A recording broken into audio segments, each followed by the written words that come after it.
Yes, indeed. Welcome back to the opposite reaction here on Dash Radio, Dash Talk X. Nick Hamilton, Jackie Rae in the building. Boy, that Griff Tyler goes hard in the paint.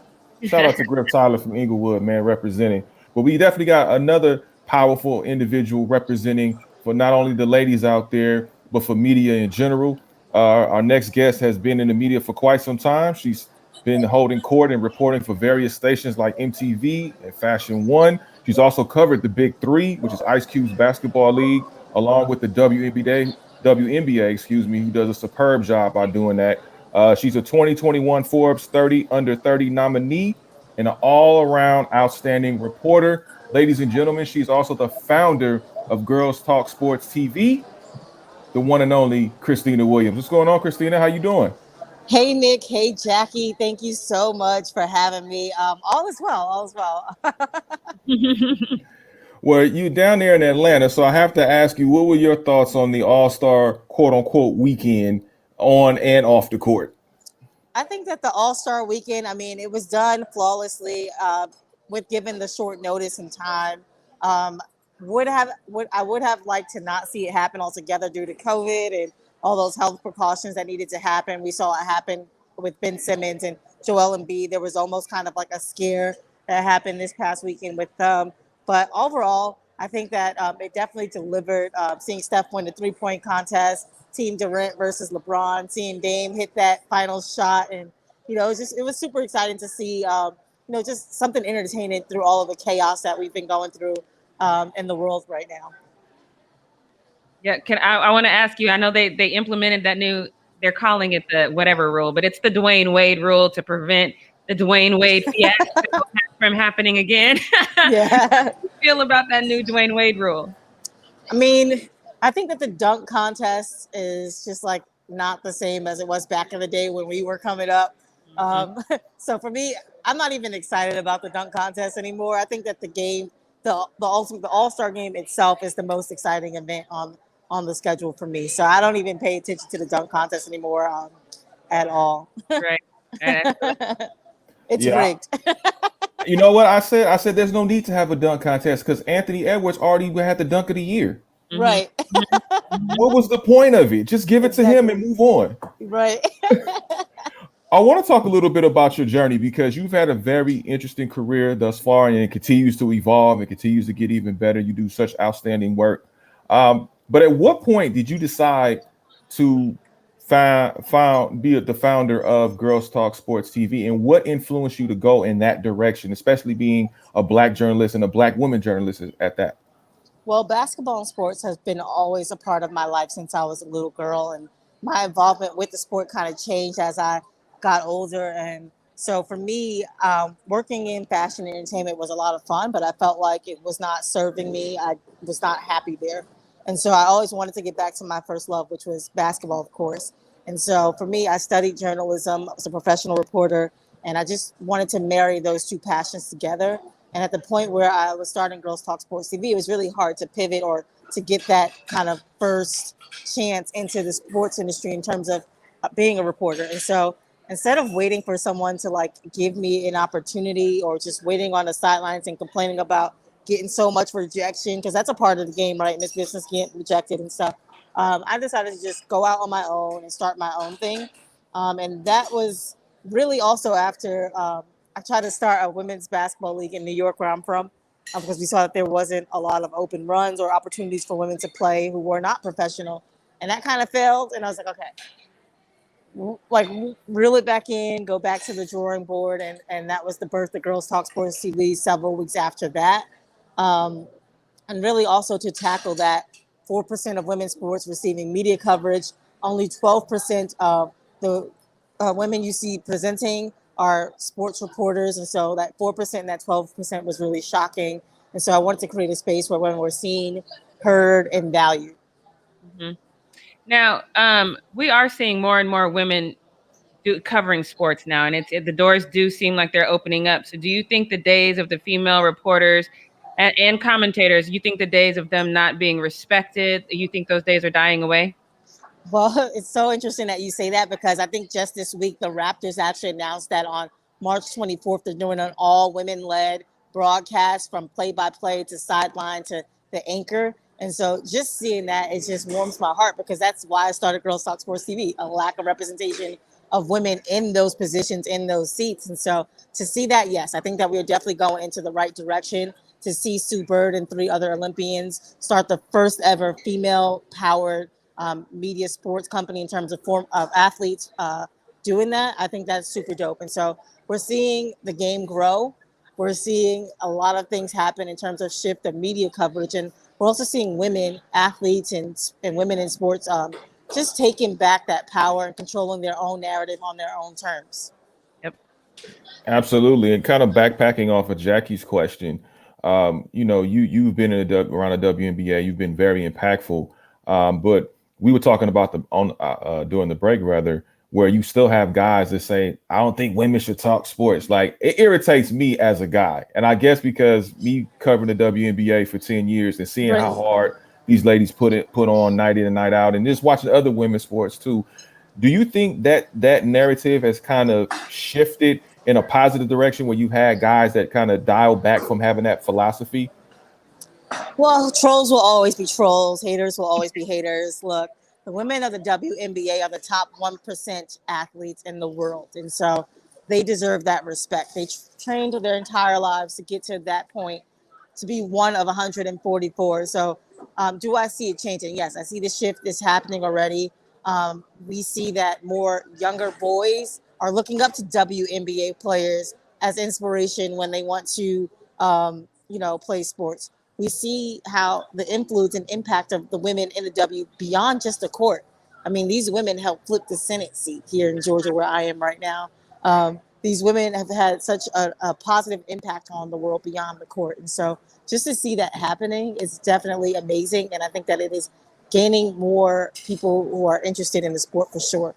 But internet trolls will always be internet trolls. We can't help that.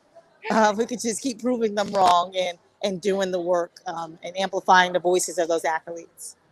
Yeah, for sure. We talk about the WNBA a lot on this show, and one of the things that I was very, very proud of is last season their numbers increased as far as viewership more than any other sport, but it's still lacking when we look at the NBA. If you were in charge of the WNBA, what would you specifically do to get more viewership to the WNBA?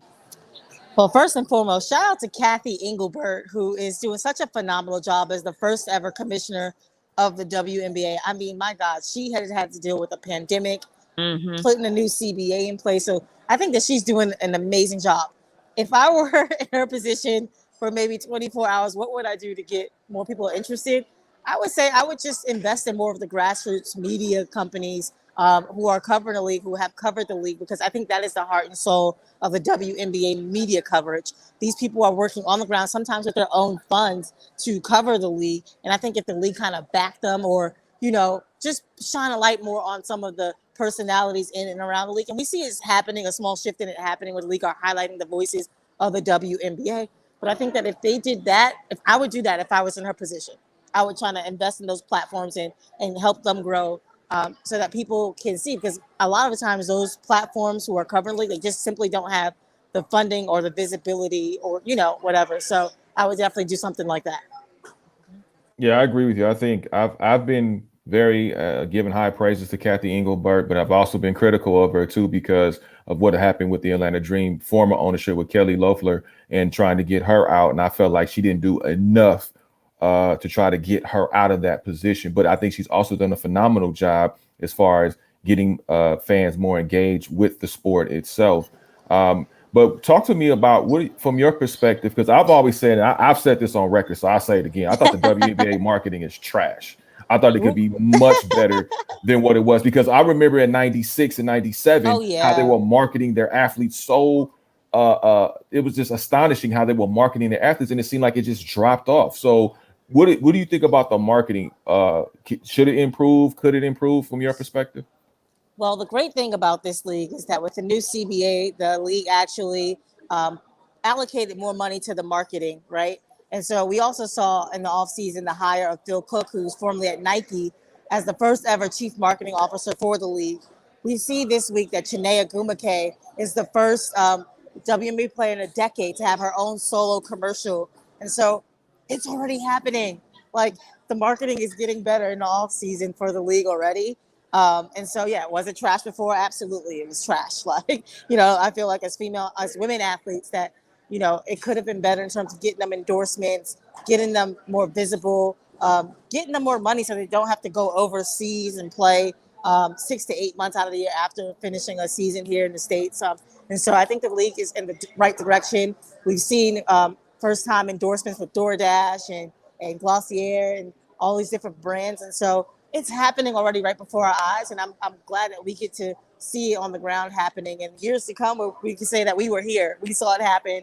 We were a part of that small shift that happened to get more people onto the WNBA. And we have to remember that this league is only going into its 25th anniversary year, right? And so I think that the league itself is doing a great job for being 25 years old. If you compare the NBA to the WNBA, I want to say the WNBA is kind of better off in its 25th year than the NBA. Nice. Now, to kind of piggyback off of what Nick said with the marketing, I look at people like Zion, which we knew about Zion before Zion was even Zion because of social media and overtime and things like that. I know that that's the shift. Like a lot of people are becoming more visible because of social media. There's all the likes and the follows that become important in everything you do. But overall, aside from the marketing and the exposure, what is your opinion of social media as far as the world stage goes? Do you think that it has a positive or negative effect on just humanity itself?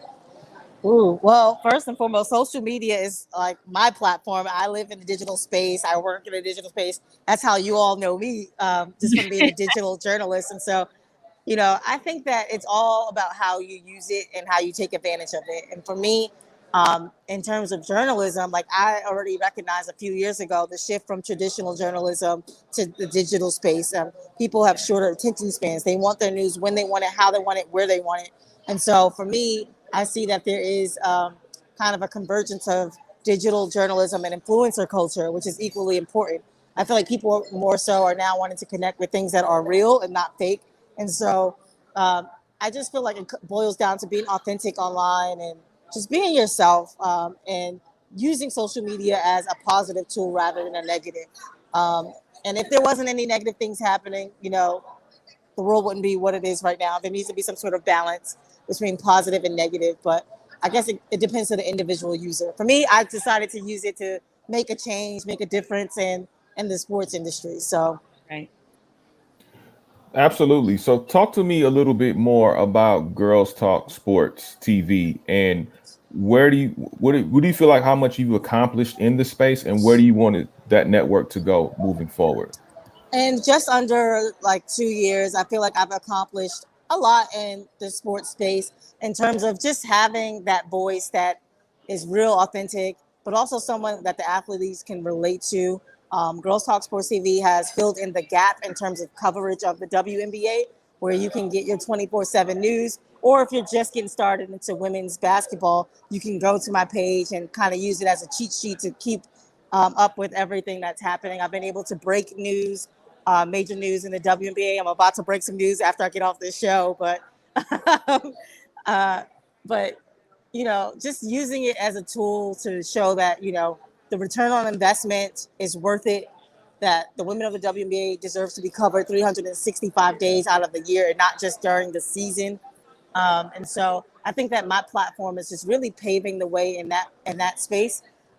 Just to say that these women deserve to be covered 365 days out of the year, in terms of getting media coverage equity, like with the men's sports, like in the NBA, you see the media sensationalize Taco Tuesday with LeBron James, but when you look at women's sports, you can barely find anything about any of the women of the WNBA, unless it's coming from like a grassroots organization like this platform or my platform and things like that. And so really for me, it's just about shining a light on it. And then now what I love is because I've become like this voice, all of the bigger media publications kind of amplify what I'm doing.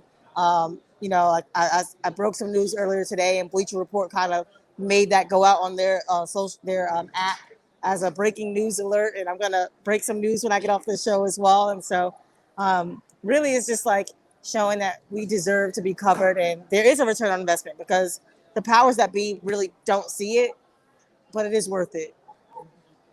I want to say, let me apologize first because this is Women's Month and we just had International Women's Day. So happy belated International Women's Day. I should Thank start you. with that. I failed, but happy belated International Women's Day.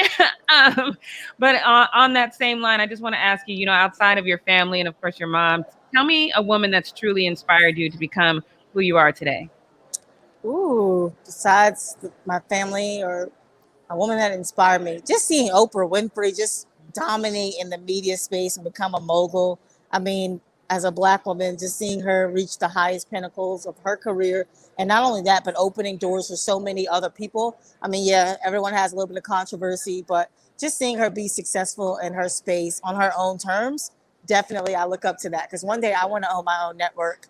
I want to produce sports shows and things like that. And so she's someone that I definitely admire. Yep. And we're actually talking about, excuse me, we're actually talking about Women's History Month, and Women's history was definitely made in the SEC at a actual championship game with Yes. Don Staley. Shout out to Don. And Joni Taylor. What did that mean to you? Just not just as a woman, but just as a person of color, a Black person, seeing that history, especially in the SEC, and we all know the history of the South in this country. Man, listen, I am so proud of Don Staley and what she has been able to do at South Carolina. She has her haters, she has people that criticize her, but she just rises above all of that and get the work done. Like, she's also the first Black woman to be the head coach of Team USA women's national team. Like, that is just so dope. Like, it just makes me believe that the sky is definitely the limit. Like, you can do anything you put your mind to, but also seeing the success rate of the players that come from South Carolina and transition into the WNBA. Asia Wilson, MVP, Alicia Gray, what she's been able to do, Tiffany Mitchell, the list goes on and on about the representation of SC players in the W. Asia Wilson getting her first statue, women's basketball player getting a statue. That's huge. That is huge.